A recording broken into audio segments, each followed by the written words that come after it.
Tu sais ce qui est fou? C'est qu'aujourd'hui, dans certaines villes, on t'interdit de faire pousser des légumes dans ton propre jardin. Pas à cause de danger sanitaire, pas parce que ça dérange quelqu'un. Non, simplement parce que ce n'est pas esthétique. Et ce n'est pas un délire venu du futur. Non, c'est déjà là. Aujourd'hui, on va parler d'un phénomène qui touche à l'essentiel, le droit de produire sa propre nourriture. Et pourquoi aujourd'hui, ce droit est de plus en plus menacé.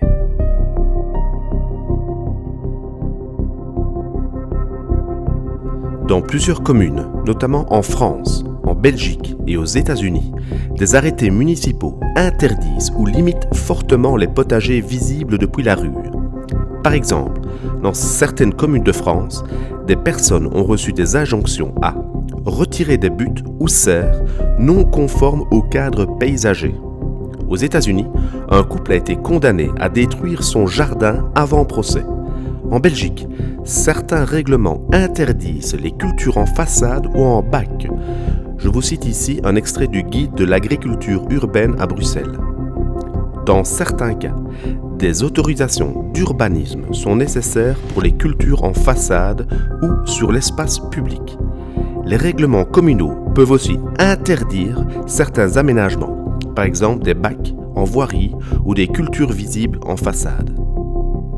On parle même d'amendes, de menaces, de poursuites.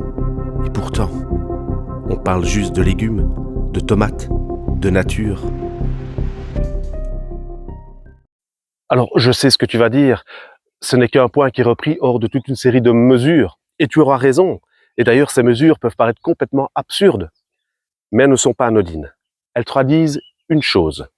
Maintenant, ce qui est gratuit, local et naturel devient suspect. L'autonomie alimentaire dérange, parce qu'elle échappe au marché, parce qu'elle rend les gens plus libres, parce qu'un citoyen qui cultive son jardin, c'est un citoyen qui commence à sortir du système. Et cette liberté-là, elle dérange. Cultiver un potager, c'est bien plus qu'un passe-temps. C'est un acte de résistance douce. C'est se réapproprier un savoir, un espace, un rythme.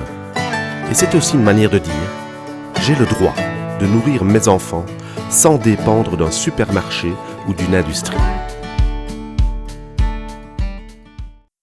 Ces interdictions doivent être nommées, comprises et dénoncées. Et surtout, continuons à planter, encore et encore. Fais pousser, même s'ils disent non. Voilà, cette vidéo est à présent terminée.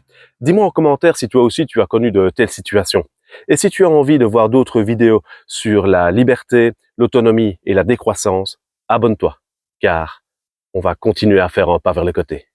Ciao!